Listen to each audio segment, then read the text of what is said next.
اللہ علیہ وسلم کے اللہ، اے محمد صلی اللہ علیہ وسلم کے پروردگار، اے آسمان کو بے سہارا تھامنے والے، اے سمندر کی سطح پر زمین کو پھیلانے والے، اے بڑے بڑے پہاڑوں کو میخ بنانے والے، تو گواہ رہنا اگر یہ سمندر میرے بیچ میں حائل نہ ہوتا، میں پوری دنیا کے اندر تیرے نام کا بول بالا کرتا، میں تیرے دین کی سرفرازی کے لیے، تیرے دین کی بلندی کے لیے پوری دنیا کو فتح کر دیتا، میں آسمانوں تک تیرے نام کو پہنچاتا، میں جبال اور پہاڑوں کی بلندیوں پہ تیرے نام کے نغمے گاتا، پوری دنیا کے اندر میں تیرے نام کے نغمے گاتا اور تیرے نام کا بول بالا کرتا، اور میں گھر گھر میں تیرے نام دینے والے پیدا کر دیتا، اور میں ہر ایک شخص کو تیرے نام سے شناسا اور واقف کرا دیتا۔ لیکن آج میرے سامنے یہ سمندر حائل ہو چکا ہے، اے اللہ تو گواہ رہنا، کل میری پکڑ مت کرنا۔ یہ کون تھا؟ ایک نوجوان حضرت عقبہ بن نافع۔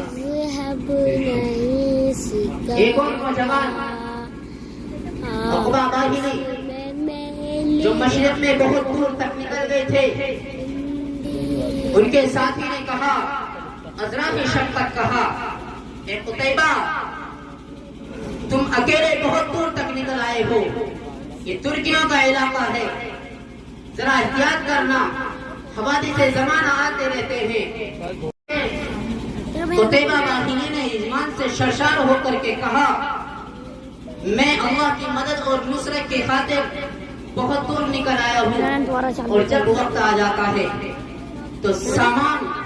اور لوگوں کی کثرت اور حفظ سے حق کے سامان کوئی کام نہیں آتے ہیں، لیکن میں اللہ کے بھروسے آگے بڑھ رہا ہوں، مجھے نہ جان کی پرواہ ہے، نہ مال کی پرواہ ہے، نہ میں نے کثرت کو دیکھا، نہ میں نے طاقت کو دیکھا، نہ میں نے غلبے کو دیکھا، نہ میں نے سفر کو دیکھا، میرے پاس ہے تو صرف اللہ کی طاقت ہے۔ جب اس نوجوان نے ان کا عزم اور حوصلہ اور ان کی جمع مردی اور ان کا قوت ارادے کو دیکھا تو کہنے لگا، اے قتیبہ تم سمندروں کی گہرائی میں، اس کے اعماقیوں میں، اس کی تہ میں بڑھ سکتے ہو اور اس کی گہرائی تک پہنچ سکتے ہو، تم سمندر کی سطح پر لیٹ کر آرام سے سو سکتے ہو اور آرام کر سکتے ہو، تم آسمان پر پہنچ کر تارے توڑ کر لا سکتے ہو، تم آسمان پر تاروں سے کھلواڑ کر سکتے ہو، تم سمندر کی موجوں سے، پاگل موجوں سے کھلواڑ کر سکتے ہو، ان سے ٹکر لے سکتے ہو، تم پہاڑوں کو ذرہ ذرہ کر کے پوری زمین کو ہموار کر سکتے ہو، لیکن تمہارے اس جذبے کو، اس عزم کو، اس حوصلے کو کوئی پاش نہیں کر سکتا، تمہارے جذبے کو کوئی سخت نہیں کر سکتا، کوئی ختم نہیں کر سکتا، اگر کر سکتا ہے تو صرف اللہ کر سکتا ہے، اس لیے کہ تمہارا حوصلہ بہت بلند ہے، طاقتور ہے، تمہارے حوصلے کے سامنے یہ پہاڑ کچھ نہیں ہے، سمندر کی گہرائی کچھ نہیں ہے، آسمان کی بلندی کچھ نہیں ہے۔ اے قتیبہ تم اللہ کے نام پہ آگے بڑھتے چلے جاؤ۔ ایسا نوجوان تاریخ نے دیکھا، آسمان کی نگاہوں نے دیکھا، اس زمین کی چھاتی نے دیکھا، اس قتیبہ نے ترکیوں کے اندر، اب ترکیوں کے حدود میں اور ترکستان کے اندر فتح پائی ہے۔ کون تھا یہ نوجوان؟ تمہارا نوجوان، تمہارے اندر بھی انہی نوجوان کا خون گونجتا ہے، تمہاری رگوں رگوں میں انہی نوجوان کا خون دوڑتا ہے۔ کیوں ہم آج لاپرواہی کی زندگی گزار رہے ہیں، کیوں غفلت کی زندگی گزار رہے ہیں؟ نوجوانوں سوچو، اندلس کے ساحل سے پوچھو، جاؤ دیوبند کی بندرگاہ سے پوچھو، محمد بن قاسم 695 عیسوی میں پیدا ہوئے، حجاج بن یوسف کے بھتیجے ہیں، 5 سال کی عمر ہوئی، باپ کا سایہ اٹھ گیا، حجاج بن یوسف کے پاس تربیت پائی۔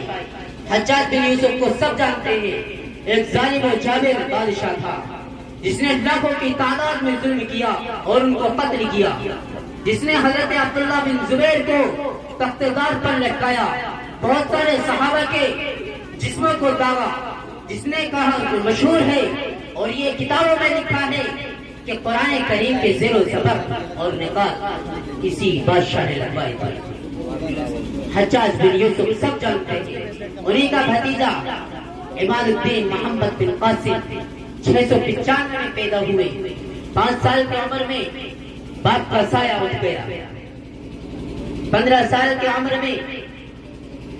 فارس کی حکومت ان کو سونپ دی گئی،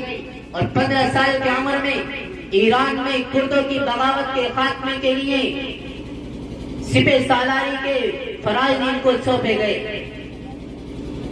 اور 17 سال کی عمر میں سندھ کو فتح کر لیا، اور 20 سال کی عمر یعنی کہ 715 میں انتقال کر لیا۔ 20 سال کی عمر ہے، اتنے بڑے بڑے کارنامے انجام دیے۔ اس نے والی ہند، والی فارس، فاتح ہند، فاتح سندھ، عماد الدین محمد بن قاسم، یہ کون تھا؟ یہ تمہارا نوجوان تھا، اس کے رگوں میں صحابہ کا خون دوڑتا تھا، اور تمہیں ایک درس دے گیا۔ کوئی یہ نہ سمجھے کہ میرے اوپر ذمہ داری نہیں ہے۔ الشعور بالواجب، احساس ذمہ داری پیدا کرو۔ میں آپ کو بتا دوں، طارق بن زیاد 670 میں پیدا ہوئے، اور جو ان کی عمر بڑھتی گئی، ذمہ داریاں ان کے کندھے پر آتی گئیں، اسلام کی تعلیمات کی چنگاریاں ان کو بےتاب کرتی گئیں، اسلام کو پڑھتے رہے، حالات صحابہ کو پڑھتے رہے، تابعین کو پڑھتے رہے، جد و جہد اور ریاضت سے کام لیتے رہے، اپنی جوانی کے حفاظت کرتے رہے، عبادت اور ریاضت میں زندگی گزارتے رہے، یہاں تک کہ 711 میں اندلس کو فتح کر لیا۔ کس نے؟